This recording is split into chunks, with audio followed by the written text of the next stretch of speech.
fatigue, brain fog, stress. You've built success, but at what cost? Your energy crashes at 3 p.m. You rely on caffeine to power through your day. Deep down, you know you're not performing at your best at work, at home, in the mirror. I'm Zach Armstrong, former Marine, naval officer, fighter pilot turned elite performance coach. And this is no hype, just standards. We are here to have real conversations about what it takes for high performing men to get their edge back. Today's conversation is a little different. My guest is Dr. Dan Monlux, and his resume reads like a movie script. Dan started his career as an F-18 pilot in the U.S. Navy. He flew missions in Iraq, logged over 3,000 flight hours, led divisions of aircraft in high-stakes combat operations. Then he went to medical school, became a flight surgeon, and now he runs a company that helps pilots keep their medical certifications. He's board certified in both family medicine and aerospace medicine. He's still an active pilot with an airline transportation certificate. This man is a legitimate elite performer trained to operate at the highest levels under the most extreme conditions. And even he hit a wall. And that's what we're going to talk about today. Because if it can happen to a combat fighter pilot turned doctor, it can happen to you. And that's actually good news. It means this isn't about willpower or discipline. It's about biology. And biology, it can be fixed. If you're a high-performing professional who knows you're not operating at your best, hit subscribe. Let's get into it.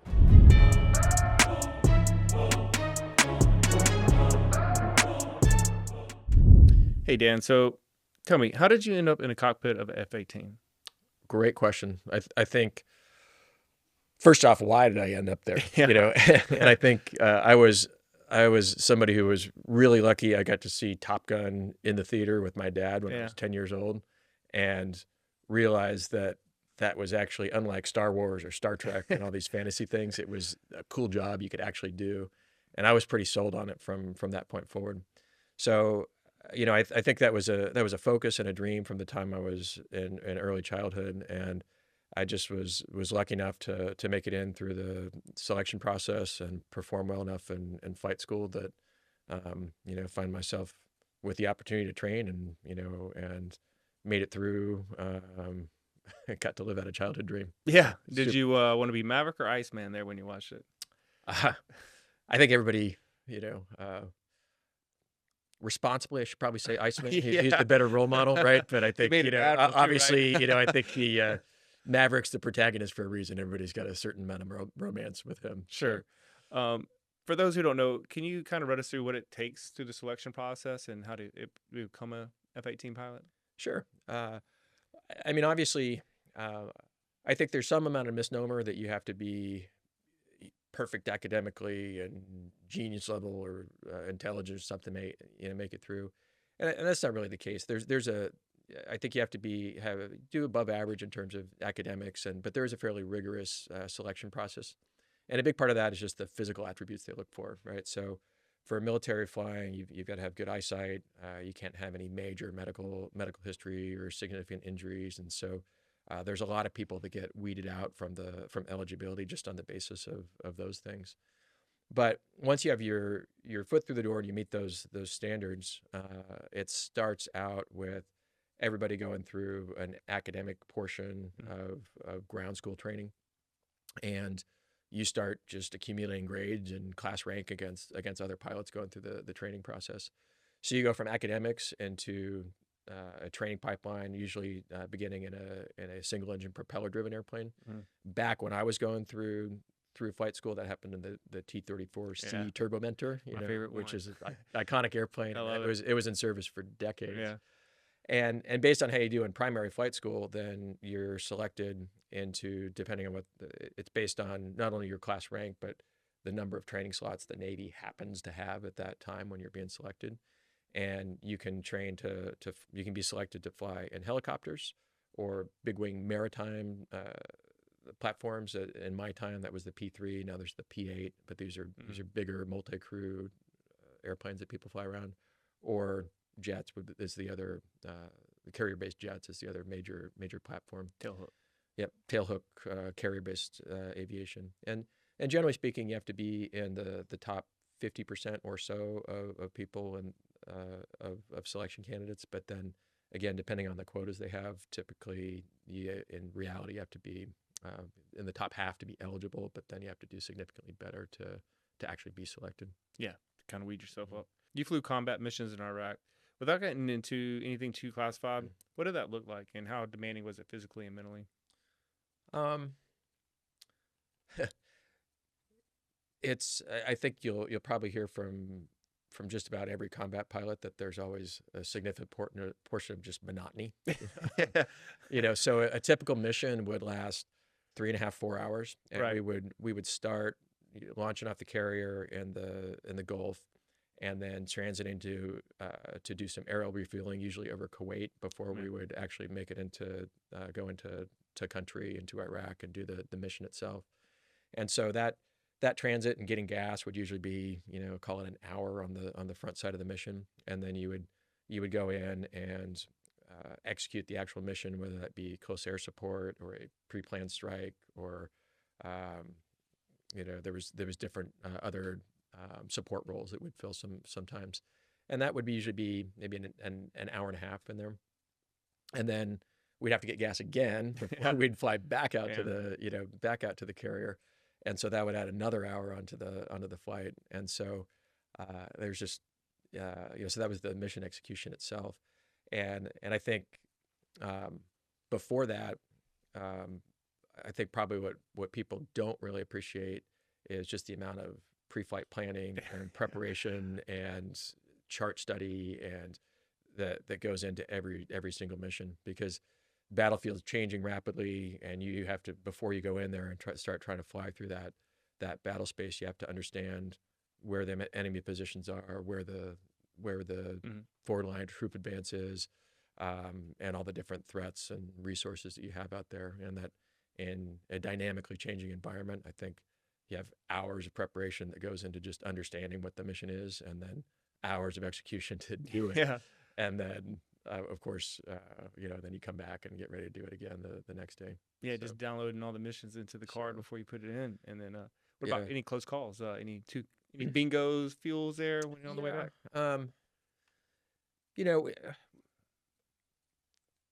It was, I got shot at a few times, and it was kind of, I think, unlike conflicts back in the past, there was the Iraqi air defense was not really super well coordinated, and I think the United States does a very good job of confusing enemy air defenses. So, Sure. But there was still a large volume of fire. So you would see U.S. artillery going off and missiles being launched, and there was just things flying through the air all around you. And you could see it, especially on NVGs, you could see for miles. Right. I think it sort of amplified the volume of fire that was actually there.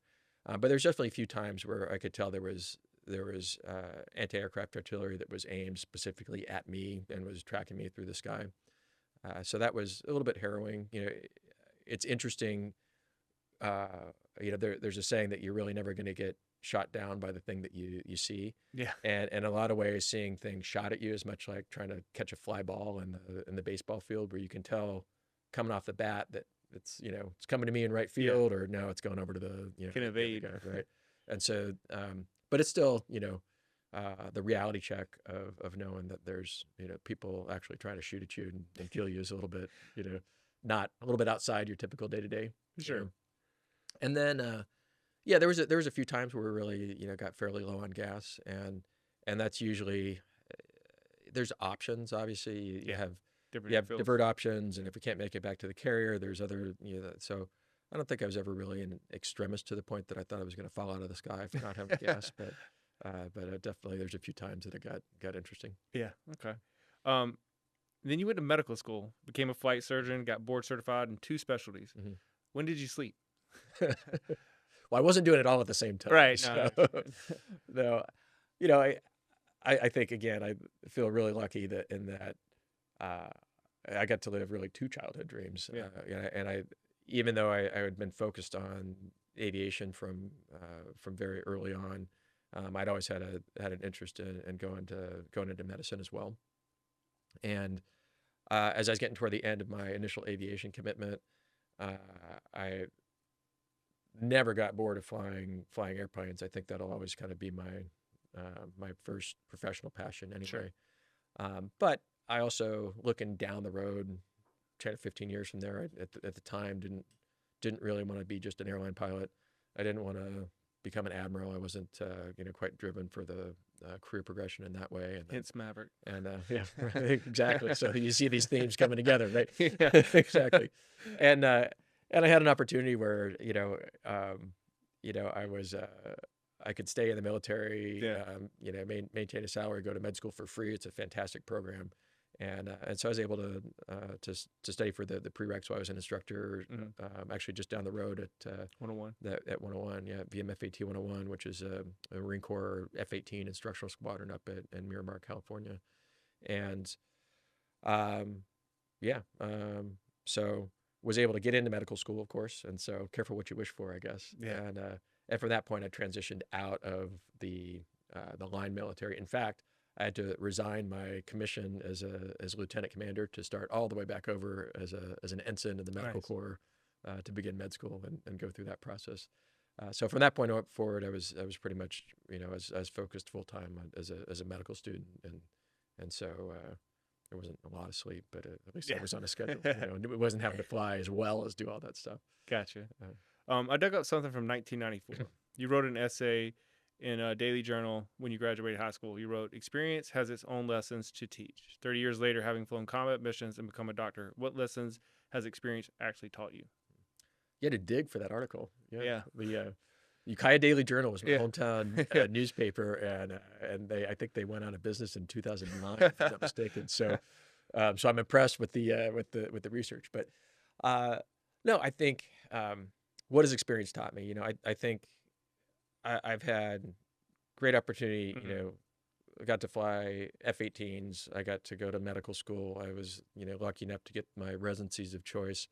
I've been able to start a successful business, and I think what all that has taught me is you can do just about anything, and I think America is about the greatest country on the face of the planet, as long as you just show up and have kind of faith in yourself that if you just keep working toward a goal, you can accomplish it. Okay. And can you tell me a little bit about your business? What does that look like now after you transition out of the military? Yeah, so I basically combined those two professions, aviation and medicine, into a consulting company. And what I do now with most of my professional time is I help pilots who are struggling with some aspect of their FAA medical certification to navigate that process without any undue delay. And that can be something as simple as someone who is newly diagnosed with a relatively, call it benign condition like diabetes, or at least common condition like diabetes that has some paperwork to go with it, all the way up to someone who has recently suffered from a heart attack or a stroke and is recovered from that condition, but then needs to demonstrate to the FAA and the flying public that they're safe to fly. And that process, without any guidance, can stretch out into years sometimes. And by streamlining that for our clients, we can usually condense that down to less than a few months. And you do that here in San Diego? My office is here in San Diego, and our corporate headquarters is actually up in Fallon, Nevada. So I do some amount of face-to-face certification interviews for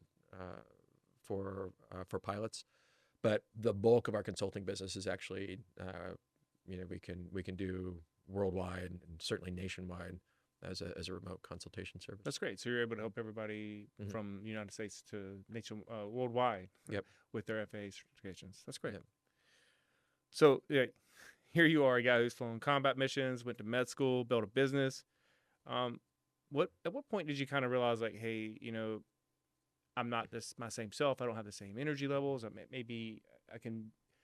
Let's define it this way. You're not an average guy, right? But I think a lot of us can understand as higher achievers, we will look at it in the mirror and say, I feel average for me. When did you kind of look in the mirror and go, maybe I'm feeling average for myself, and that's not who I want to be? I think it's hard to pinpoint. It was pretty insidious for me, I think. I think a big part of it is early on in my career, and I flew the F-18 portion of my career was really started in my early 20s toward about through 10 years through about my early 30s. And as you can imagine, physicality is kind of an important part of that job. Sure. As you're as you're pulling G's and twisting around and, trying to maneuver an airplane and pay attention to stuff when you might be pulling 7 G's and your body weight is not 200 pounds, it's Yeah. now 1,500 pounds. Sure. It just requires a lot of, it just requires a lot of physical strength and endurance, and so I think exercising and preparing for that mission was just kind of part of my day-to-day profession.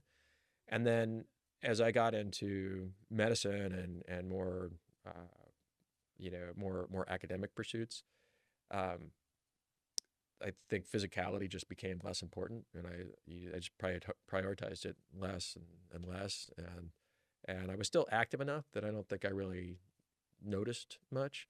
But then it just got to a point where, I would go out and try to run or do something. I realized I just didn't have the spring in my step, or I was starting to get a little bit, my waistline was starting to think about going up a size, my on my waistband, my belts and pants and stuff like that, and it was just and I realized too that unlike in the past, I'd been really out of any kind of consistent exercise discipline for so long that I could show up and with the intention of working out or trying to get back in shape, and I just didn't even really know where to start. Yeah. And, especially in the aviation community, you're really taught to compartmentalize. Mm-hmm. And it has a certain mindset. How did you kind of, push through some of this stuff in the beginning of feeling, average for yourself, or feeling, hey, something's not right. There's no pep in my step, or not the energy, or not who I used to be. How did that kind of? I think the compartmentalization that you mentioned really is a big aspect of that. 100%. And for people who don't completely understand that, that's just, you focus on the task at hand, and no matter what else is going on and stressors in your personal life, or financial strains or career challenges, you just you're focused on what you're doing in the moment, and it's sort of a discipline that you develop to just push that stuff out to the side. And so I think for a long time for me, I was still showing up. I was living my life by a pretty tightly scheduled calendar, and I was doing the things that I set out to do. I was focusing on those things, and I think I was basically getting through the day and accomplishing most of that. But none of that was really focused on actually caring for myself and making sure that I would be able to sustain that performance over time. And I think what I finally really realized is I'm a firm believer you can't ever just stay the same, right? Like, you're always on some kind of trajectory, whether you're talking about relationships or finances or fitness or career. Your things are improving, things are getting worse. They're never staying the same. And I think I just realized that over time I'd been on a trajectory with my fitness, with my body composition, of getting worse and worse and worse, and I wasn't really doing anything about it. Did you find that this was going to kind of affecting the way you were with your business, your family, your own energy, any interactions that you felt like it was kind of starting to impact? I think so. I think in some ways I think it was affecting all of it. I was just probably just tired more than anything, and I could still show up and get through the day with a bunch of coffee and but I just wasn't I wasn't sleeping as well as I wanted to be. Didn't have the energy that I wanted to have. I was busy all the time with work, and things were just, I could get through the things that I already knew how to do well, but I felt like I was had lost something in terms of my ability to really think creatively and innovate. And it just it's really hard to put a finger on exactly, but it just felt off. Yeah. And I think realistically, had I not decided to focus on getting back into shape, I probably could have just muddled along like that for another 5 or 10 years and got into retirement and just honestly just accepted it. But I think it got to a point where I realized that there was really something I could do about it. And I knew that if I actually got some help along the way, appealed to somebody who had the expertise to point me in the right direction, that that I could actually do it a lot faster than I could on my own too. Yeah, that's speed to result. Yeah. Coming from an F-18 guy, that's a pretty big deal there. You're a doctor. You have two board specialties. You literally help pilots with their health. What was it realizing you needed help yourself in this area? So I kind of okay. So I'm 49 years old right now. I'm gonna be 50 next year, and I think working with clients and patients, I just started seeing people my age group, my peers, starting to have these health conditions and bad outcomes, things like heart attacks, things like stroke, that that weren't unusual for our age group, I Sure. guess, and and I think so. I look at it from the standpoint I would like to be around for a long time, for my wife and for my kids, and just because I enjoy being on the earth, right? And and I think you look at it from the standpoint of what are the number one killers in the United States, and cardiovascular disease is number one for both men and women. Behind that, you have various forms of cancer. Men tend to suffer from death from unintentional accidents and injuries. Imagine that. Yeah, imagine that. We're a little bit more impulsive, right? Watch this. So women are a little bit wiser on that, in Yeah. that regard.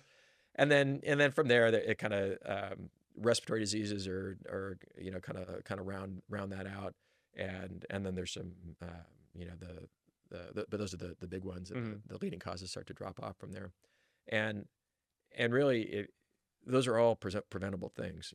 Almost all of the cardiovascular complications that people have are directly relatable to things like obesity and diabetes and sleep apnea, and really what ties all those things together is typically obesity and body weight, and and then sedentary lifestyle, right? And I realized for me, I just wasn't really doing much to prevent any of that, and I was seeing a lot of my peers start to suffer from some of those consequences, and really, they were starting to look down the reality of having a shortened lifespan or reduced quality of life, and I didn't want to find myself in that same situation. Sure. Why is there such a gap between actually knowing what to do and then actually doing it? Well, it's a great question, and I think, as a physician, I'm trained to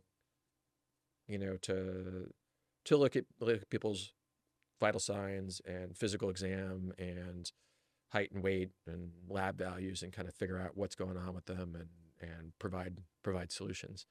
And I realize, even though, and so it's one thing to say, hey, you need to eat less or eat differently and exercise more, right? Yeah. I mean, that's sort of the Common template for the sense stuff, right? solution, Yeah. but then it's something very different to say, okay, you're standing in front of your refrigerator. What food item are you going to pick up? What recipe are you going to make? You're at the gym. What weight are you going to pick up? How many reps are you going to do? Are you going to do 30 minutes of cardio, or are you going to do 10 minutes of cardio? Or are you going to, and so it's one of those things, the devil's in the detail. So it's, I know exactly what I ought to be doing, but actually the execution is way more specific than just eating less, exercising more. Sure. Right? And I think and I notice a lot of this too, especially on my end, is like we don't live in a time and era where it's hard to find like knowledge or what to do, but the vast amount of what you should or shouldn't do, it varies. Like somebody will tell you this or somebody will tell you that. Finding someone who kind of puts it in perspective for that person is a kind of a big deal that I've noticed. Even with AI, right? Mm-hmm. You could go to AI and ask AI, but AI is just taught to give you an answer. Whether it's right or wrong is something else. Have you ever noticed something in that regards of like with too much information and not enough like actual good information? Yeah. Well, I think what we're talking about here is actionable information. Yeah. Right? And I think that's something with with sort of the professional breadth that I've had. Starting a business was I think a big eye opener for me, in that I don't have time to develop expertise in everything, No. right? And there's so many people out there that have developed deep expertise in specific areas, and so I think with with business formation stuff, I could go on LegalZoom, I could figure out how to represent myself Yeah. in court, right? But it's much more safe and a better use of my time to pay a well-qualified attorney to make sure that our Yes. operating agreement and and the business formation documents actually line up and are and are going to protect us and the and down the road. And same thing for I used to do my own taxes, right? And it's gotten a little bit more complicated Yeah. now that I have different investments and different business interests and and so and I think it's kind of the same thing where yes, all that stuff and it I think medicine's gotten to the point where there's a lot of great information on AI and to be perfectly frank, I oftentimes when I'm dealing with patients will look up questions on AI or look up questions on ChatGPT or another AI platform myself because it makes information so accessible. But I think through those examples that I mentioned and knowing kind of how AI touches medicine, I think I've developed a much greater respect for just how you bring that human touch and Oh the yeah. expertise to to make generalized correct information actionable and accessible for for the person who needs to use it. Sure, I'm up 1,000% sure if I went to a doctor and it was an AI robot, that my care of what they judge me on would be way different than if it was a human being sitting Yeah. there looking at me. Right? In that I use a term all the time that I like. I'm sure Tiger Woods could have won the U.S. Open without a caddy, but he sure as hell used one, right? Right, exactly. Sometimes you might need something like that to help. Speaking of that, or help, as a physician, when you look, how we run a comprehensive blood panel of, 54 biomarkers compared to the standard one, which is, usually in the teens or like 20s on blood markers. How does that, what is your reaction to that? And like, what do you think of that? Well, I think the way we should typically approach laboratory testing when you're caring for somebody on a routine basis is you're targeting things for the percentage threats, so to speak. So you're always going to screen for cardiovascular disease, I mentioned. So cholesterol panel is almost always going to be part of the equation. Yeah, LDH. You're always so that's your LDL and HDL, total cholesterol, triglycerides, those types of things. Diabetes is another really common health condition. So you're almost always going to order an A1C or a blood sugar. And then beyond that, most of the time you're not as just in usual clinical medicine, you're not really going to go chasing a bunch of other things, and oftentimes it can kind of drive you down a kind of a rabbit hole that you don't necessarily need to go on, especially if people are not interested in pursuing or correcting those things. But I think as the more data points you have, the more you can do with it, and so I think actually being able to take a look at, hey, am I suffering from chronic inflammation? Yeah. There's a number of markers in that panel that kind of go to that. Hey, how's my how is my liver functioning doing?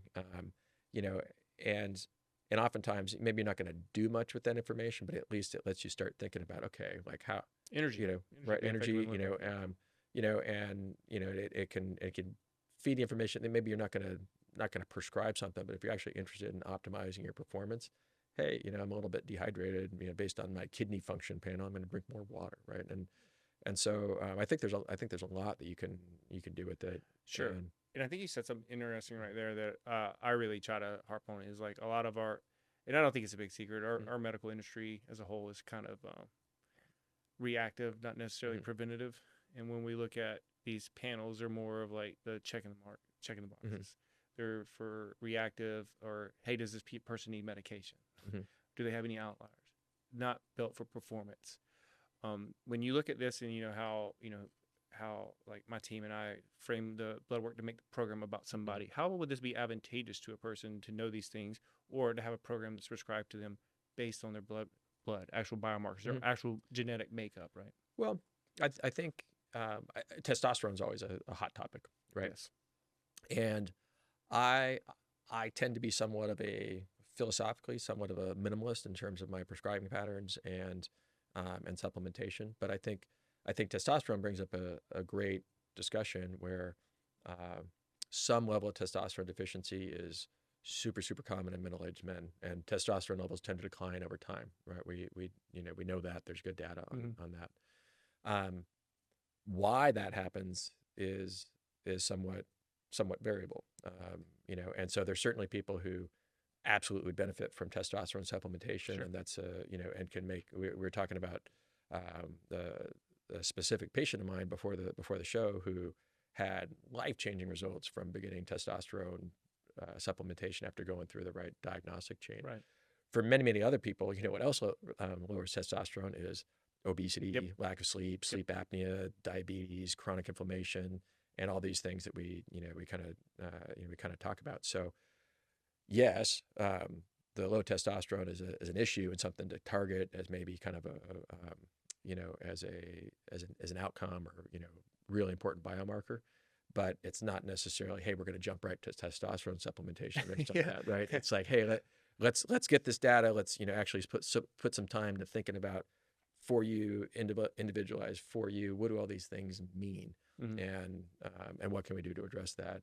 Ideally, through kind of lifestyle interventions before jumping right to medication and prescriptions. Yeah, that's true. I think a question I'd like to ask here is, if you order labs for patients, what markers do you wish more doctors would order? Is there one specifically or a couple that you would be like, hey, this might be advantageous for more to look at, not just the basic what insurance may or may not cover? I think it depends on the individual. I do too. And I think as you alluded to, we don't do a great job of preventive medicine No, no. in the United States. No. It is very we do a fantastic job of trauma treatment, Yep. fixing acute problems and saving life in a crisis, and we do a great job of identifying things that are gonna kill you. um, you know, but for things that just kind of cause A slow death. slow death, yeah, or just reduce quality of life, Yeah. there's a lot less.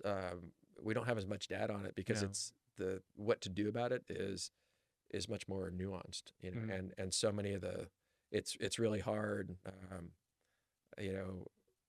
It's really hard to determine if you're down, you have poor energy, you're having trouble with concentration. Is that a physical health issue or an issue that you can address through lifestyle changes and exercise or through a medication, or is it a mental health condition and so I think I think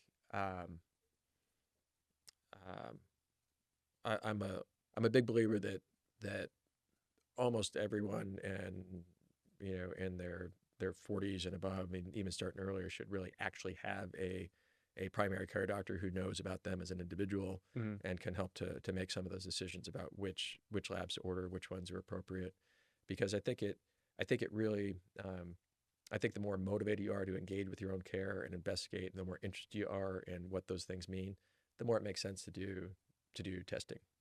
Where if you're just going to say, okay, if it's not going to kill me, I'm not going to do anything, then we're just kind of wasting money on it, right? Yeah. Obviously, working in the medical system, when a patient comes in, he's feeling tired, foggy, not themselves. What does a typical workup look like for you? So fatigue is a really, really broad differential Very diagnosis. much, yes. And so, it starts with, I think the most effective diagnostic tool in medicine is usually a good history from just talking to the patient about what's going on in their life. So, but where I start with something like that is, how much are you sleeping? Are there any stressors going on in your life? Have you had any big weight changes, or did this change happen over the last 3 weeks or the last 3 years? Because on just not getting enough sleep is a really common cause of decreased energy on one hand, and that's a huge problem. I think in our society, people tend to pride themselves on how little sleep they can function on. Got 5 hours last night and I'm doing this. But it's a recipe for disaster in the long term. On the other hand, chronic diseases, diabetes, or even cancers are another really, really those are a cause of fatigue as well. And so I think, in addition to that interview, I'd order some labs looking to make sure they don't have things like anemia, or there's no major organ dysfunction going on. They don't have an undiagnosed disease like diabetes or some form of heart disease. Particularly if people are somewhat overweight. Obstructive sleep apnea is something that interferes with sleep a lot. So sleep studies are an important diagnostic tool to rule that out at least if particularly people are having disrupted sleep or snoring a lot. And so again, a lot of it's based on what the patient actually says about it. I was actually going to hit on that. Yeah. So you're relying a lot on soft data, right? Yeah. Patient, like how many hours you sleep? I don't know, 6 or 7. But in reality, they don't know. Like you said, if they have sleep apnea, they could have been in bed 7 hours, but how much they actually slept, they probably don't know. Right? 'Cause it's a soft data pool. It's them. So you're well aware that inside the program that I run, that we're very data centric. We track things like sleep, recovery, HRV, RHR. From a medical perspective, why does like ongoing data like that being measured and given to you and telling you what's going on with you, how would that help someone? Well, I won't even talk about it from a medical perspective. I'll talk about it from my perspective. Okay. Because that's not something that I was really tracking all that closely for myself. As I got started in the program, I got I got a device to monitor all those metrics that you mentioned, and so I started actually looking at, hey, what's my blood pressure on a weekly basis? What's my body weight? How much am I sleeping? What's my heart rate variability? What's how much REM sleep am I getting?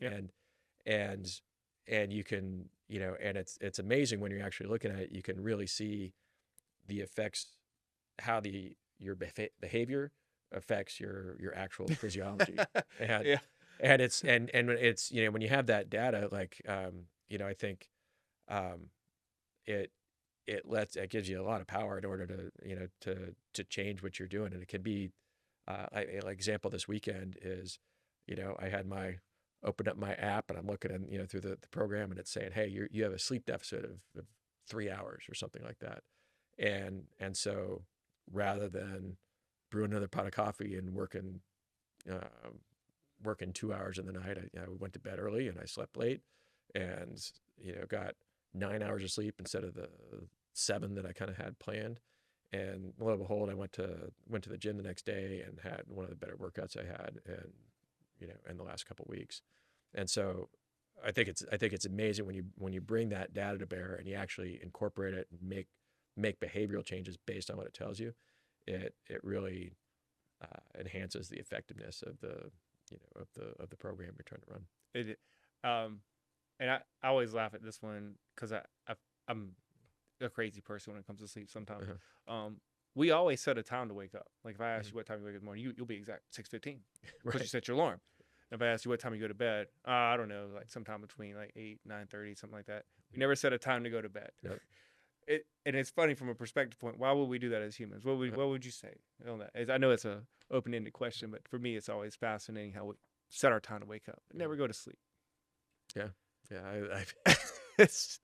That is an accurate observation. I don't have an answer for you. It's I always find that funny because we know precisely when we wake up, but you ask somebody when they go to bed, it's always a good range, an hour and a half. It's funny. You're an aerospace medicine guy, right? Pilots track everything. Is there a parallel here, you think, between like aviation? Obviously, given some of my background too, like I'm a data-centric person, so you don't know if what you're doing is effective at all unless you're tracking it in some way and measuring it, right? I mean, it's I mean, I think there's a direct correlation. I think there's a direct correlation. I think that almost goes without saying. You kind of mentioned this earlier, like obviously you're a very intelligent man. You could probably do this on your own, design something on your own. Obviously it takes mental fortitude, or I mean not mental fortitude, but mental capacity to do it. As you said, I could make $500 an hour doing this, or I could waste an hour or two doing this when I could have made this money, right? And that's kind of how I put that in frame with people too. With that said, like you have the knowledge, but why is having someone like in your corner or helping you run through this? Why is it so advantageous to you? Well, Um,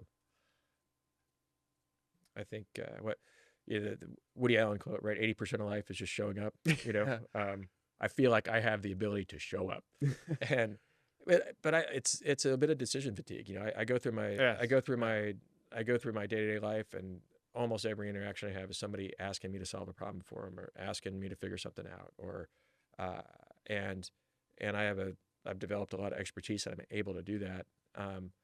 But you know, I mean, I think some great example of things I really appreciate about being in the program is I'll get called on a last minute trip, and so the workout I had planned at the gym that I know is now just gone away, and I know I'm going to be staying at this hotel in, I don't know, let's say Tucson, Arizona on Tuesday, right? And having the ability to say, hey Zach, I'm staying at this hotel in this city on this day. Give me another workout that I can do, and then and so that way I can just, you know, and I know you're going to get that done for me, so that when I go walk into that workroom, or the workout room for that workout, I don't have to look at what weights are available, what equipment they have, and figure out, was it chest day and this and that, and just go through the, you know, because I know my schedule is going to be busy. I open up the app, there's the workout for me, and I just hit start, and I'm going to do that thing. Yeah. And then, you know, and so I can actually execute, and I'm not trying to develop another expertise or put all that mental time and energy into figuring it out. I can just execute. And that's so important. And I think just that alone is incredibly beneficial. And, you know, and even stuff with, you know, with planning meals, right? You know, hey, Zach, I'm going to this restaurant on this day for this business thing. What should I order? You know, and then I can actually focus on being present at that meal, rather than worrying about how I'm going to hit my macro targets that day. You know, from an F18 guy, it helps you be mission focused. Right. Yeah. What did having the accountability and support kind of, you kind of just talked about this a little bit, but just the accountability aspect, what did it provide you that you couldn't give yourself? Well, I think, you know, I've had times in my life where I've been in really excellent physical condition. You know, I've run marathons before, and I've been really good shape from a strength and flexibility perspective. And this has now been decades ago that we're talking about, but there was a time, you know, but I think as I look back on that, you know, we're as humans, I think we're social animals, you know, and it's 100%, right? Built that way. And at times in the past where I've been on a good fitness regimen, it's always been with a running partner or a workout partner, or as part of a sports team, or and there's been some sort of social aspect to it that you know, that helps to get me there, and I maintain accountability to somebody. Whereas now, fast forward to pushing 50, there's fewer and fewer people in my age group that are entertaining themselves by, hey, let's go to the gym, or let's go for, you know, what I'm getting invited to do in my social circles is let's go meet for a happy hour, right? Let's go out to a meal. And so I think, you know, we'll help with that sleep. Right. Yeah. Right. And so, you know, so I think having somebody that's like, hey, actually, you know, every day we're checking in, right? And I know that if I miss more than like a day in a row without saying something, you're gonna be like, hey, you know, what's going on here? And so, you know, so I think just, you know, having the accountability and the, you know, even though I don't necessarily have somebody to go work out with physically, it makes it more of a social event, and brings it, you know, just the accountability piece is huge. When speaking of that, like, since you started, what physical changes have you actually noticed? My pants are getting a little bit looser in the waist. Yeah. That's pretty good. And then I've noticed that some of my shirts are actually fit a little bit snug in the, you know, the chest and the arms, which is kind of nice. And I've noticed some so yeah, I think you know, I've lost some weight around. I think you're selling yourself short a little bit. I obviously know a little bit more. You definitely starting to show some abs, getting the six pack going. It's coming. So. I'd like to think so, but I think, you know, one of the things I was most pleased with is we went a ski trip recently, right after Christmas, before New Year's, and I'd actually not been skiing in 5 or 10 years. So I was, but I've been in the program for probably, I don't know, a month and a half, 2 months at that point. When you just went, it was about 3 months, right? You started in November. No, I think well, I don't know. We could we could figure out what the time was exactly. Two and a half months. Yeah. But I mean, for a couple months anyway. Yeah. You know, we'll just say 2 months for the sake of conversation. But so I was, but I hadn't been on the mountain in quite a long time, and so I was wondering how that was going to go, and so I think that was really, really pleased with that, because number one, I had the energy to get up and go hit the slopes when a lot of people that I was there with were sleeping in or not doing it, and then then I was able to keep up with the teenagers on some of the more advanced terrain, and didn't come back crippled or done after the next couple of days. So I mean, that was a really tangible thing where even in my youth, the first day of skiing would have kind of put me on laid me out a little bit, required some ibuprofen, and I was able to kind of go up there, ski pretty hard, and keep doing it day after day without skipping a beat. Yeah, and again, I think you're selling yourself short a little bit. I'm pretty sure you worked out a couple of those days too. I did. Yeah, you did. Woke up to work out, then go skiing. As a doctor, how would you interpret your own results? Like, what do they tell you? Well, so let's talk biomarkers, right? Mm-hmm. I happened to have shortly before I enrolled in the program, I went and just wasn't the as comprehensive a panel as you provide through the program, but I'd done the basic stuff. So I had a cholesterol panel, right? And then I happened to several weeks, or actually just last week. It was last week.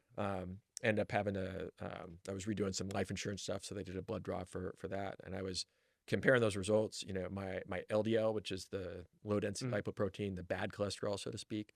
That actually went down by 20% since I've been exercising and doing and eating right. The HDL, or the high density lipoprotein, which is the so-called good cholesterol, actually provides some cardiovascular protective factors. That went up by 20%, or 20 points. And then even my A1C, which is the kind of tracks blood sugar. Yep. That's like a diabetes marker, basically.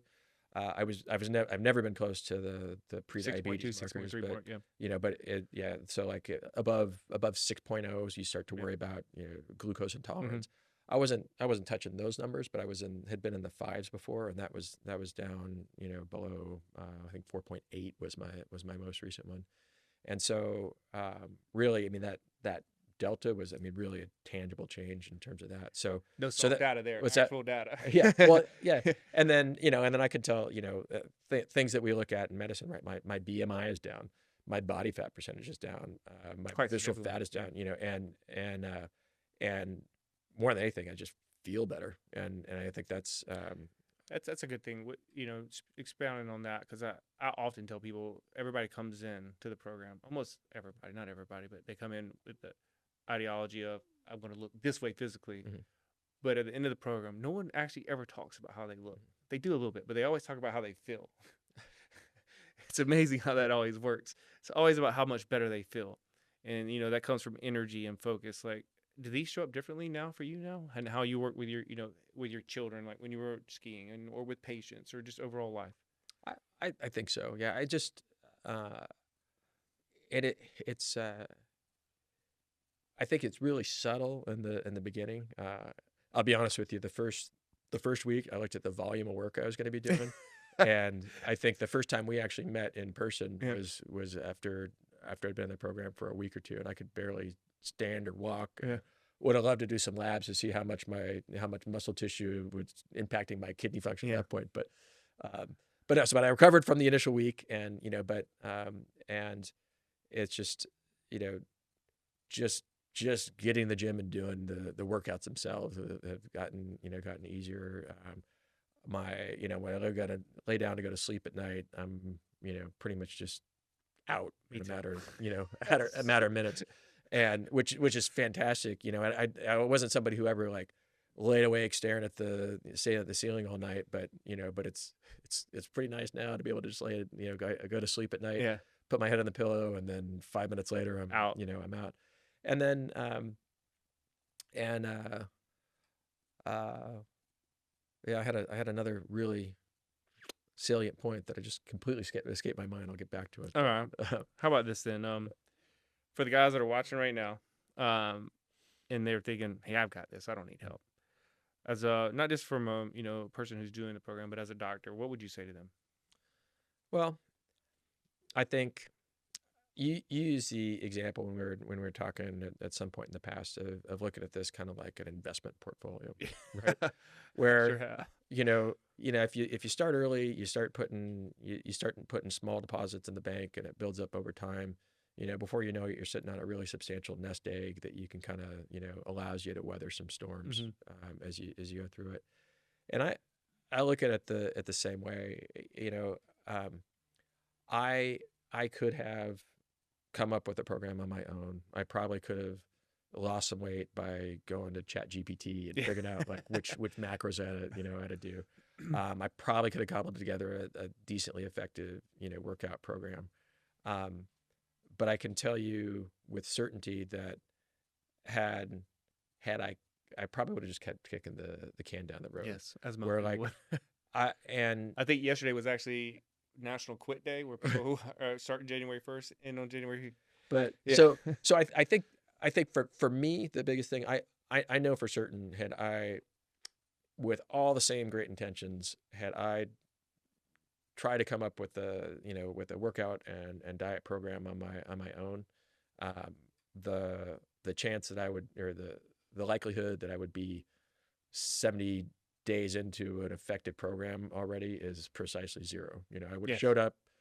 I might have done it for a couple days here and there. I would have had something else happen on vacation and just fell off the rails and then, been back into it. Just, and I just I wouldn't have the like the focus and direction where I think, you know, I started like by getting involved in the program with you, all of a sudden, on the next day, I was in the gym and I knew what I was doing on day 2 and I knew what I was doing on day 3 and I've been able to stick with it and now I'm actually I've got some money in the bank to fall back on, so to speak. Yeah. No. And And I just think I don't think so what I would say is yeah, do it now because the later you get started, uh, the less chance you're going to be successful. it's a little more than that too.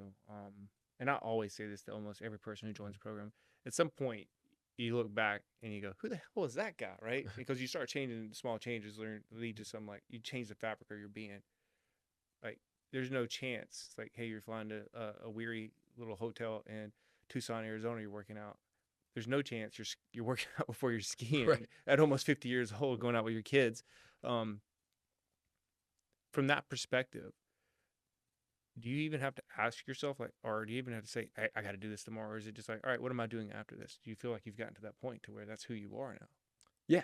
Yeah. I think that's just something I do every day. now? That's it, man. It's like nobody has to remind me to brush my teeth anymore. Is it? Like Yeah. it's and now getting to the like an example from yesterday, we were looking at getting together with some friends, and we're kind of figuring out our day, and I was like, oh shoot, if this evolves, I'm not gonna get my workout in, so I just kind of like real quick ran off to the gym, got Irish my goodbye. got my hour workout in, and then came back and then kept on with my day. But it's just when you have something to do and you're committed to it, it's you know yeah.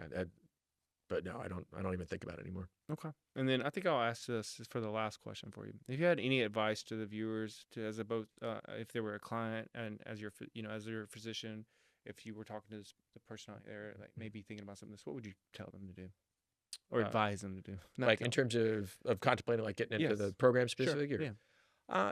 I think um um I guess, can you focus the question a little bit? Sure.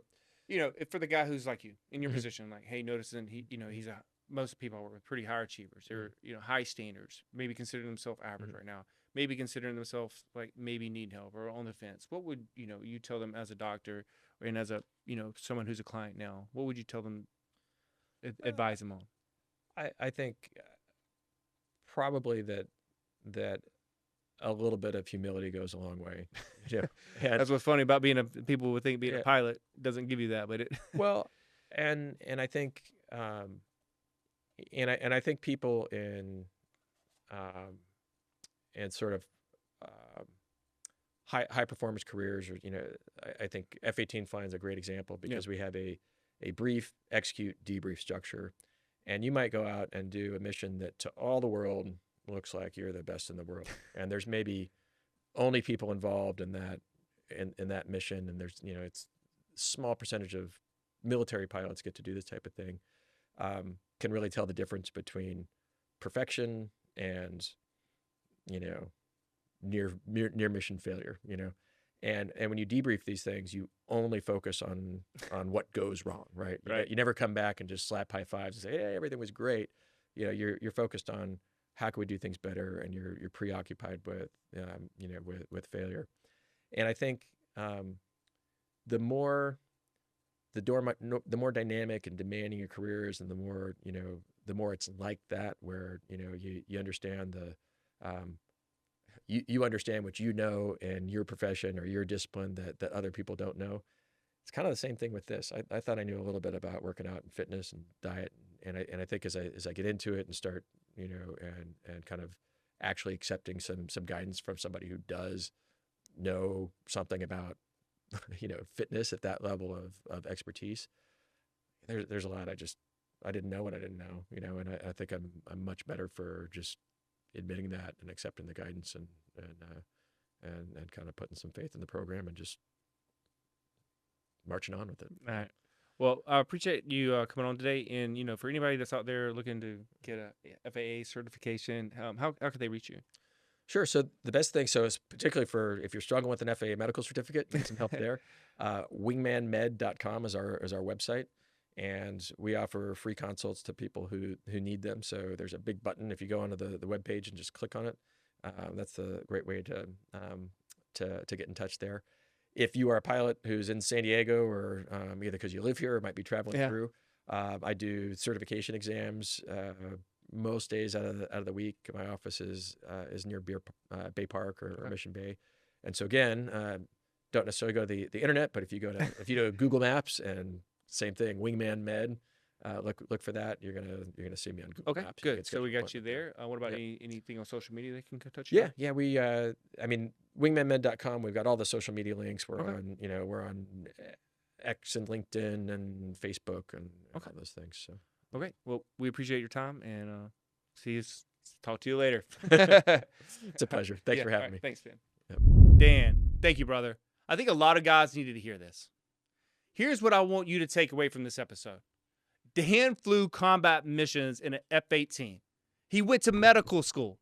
He's board certified with 2 specialties. He's literally a doctor who helps other people with their health.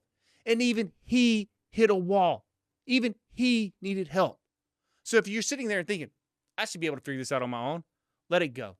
That isn't what this is about. This isn't willpower. This isn't about discipline. This is about biology. And biology doesn't care how tough you are. You're not broken. You're misaligned. And most of this is reversible. Your kids don't want your money. They just want you to play with them. And that window is closing. Don't waste another year watching from the sidelines because you're too tired and too proud to ask for help. If Dan's story sounds like yours, if you're a high-performing professional who knows you're not operating at your best, I want you to know that meaningful change is possible. Go to my website and schedule a free strategy call. We'll look at where you are, where you want to be, and whether you are a right fit for us. No pressure, no pitch, just a real conversation. If this episode meant something to you, share it with someone who needs to hear it. Subscribe on YouTube, Spotify, Apple Podcasts, wherever you listen. And remember, you cannot lead others if you're running on empty. Empower your body. Invest in yourself. I'm Zach Armstrong. See you next week.